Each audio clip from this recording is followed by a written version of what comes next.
Well, here we go again, still living the plastic dream.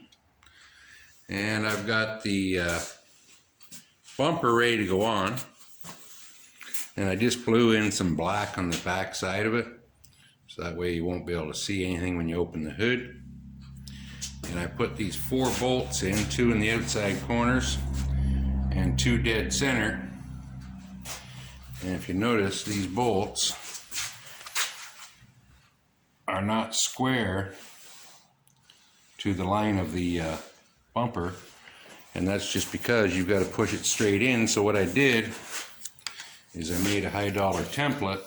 I'll try and get you down and show you, so that this sits beside it, and that gives me my angle of how those bolts should be to be straight front to back to the car. So I was going to quit last night after that was finished, but I thought, no, there hasn't been enough misery today. So I went at the front air dam. The center section's mounted up in there in its final resting place, and I've got the left side all fitted and ready to go. So all I've got to do is the right side, which I've just put up in place to kind of give you an idea of where I started from, and you can see how well it fits. So I actually didn't spend a lot of time, might have had a couple hours getting that other corner to fit. I think maybe because I took a little more aggressive approach to making it fit. So I will get this side up in where it belongs and bring you back. Just getting caught up here. The fender flares leading into the air dam are all installed. Same to both on the other side. And if you can see that real thin little black streak around there, that is panel adhesive. And what it is, it's a 2-part, some sort of an epoxy, and I'll show you what I used. This is by Norton. They call it urethane structural adhesive. And 2-part, like I said, and what it does is it mixes it when you squeeze this through the tube. And that's the first time that I've used it. And I gotta tell you, I'm really impressed. Great stuff, nice to work with. And apparently it's stronger than the body itself. So we'll see what happens with that. So I've stabbed the front bumper on there. It's a bit of a chore to get on by yourself, but it can be done. And cleaned up all the lines so everything looks good.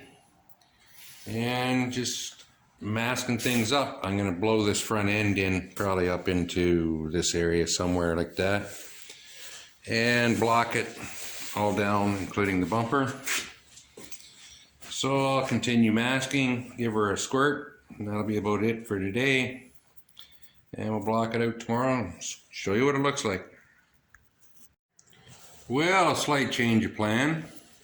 I did prime all the front end last night, and I thought before I get carried away blocking and finish straightening that, I will throw the hood on because I know it had some issues. So I've cleaned up all my edges, got my lines nice on both sides. And the issue with this one is the hood slit sits just slightly high on the front edge. And I was really hoping that somebody, whoever painted this before, had made or done some handiwork and kind of, laid some filler into that front end. So I just hit it with the grinder here, and you can see it just burnt through the paint, went to the fiberglass, so no luck there. So I started blocking over this side, and you can see there again, I'm down into the glass. I'm going to burn through a little bit of the gel coat to take as much of that as I can out of there. And the problem being, a nice here, a nice down into here, and all the way back.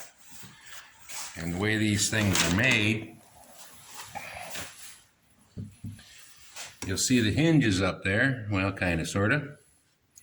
On the up and down for your height, there is absolutely no adjustment. Problem with that, I could cut them, shorten them up, and weld them, but when I do that, what it'll do is it'll drop me below on my line further back. So it's basically the happy medium. Now the front end of that hood could be fixed. Miracles can be done, but they're not cheap.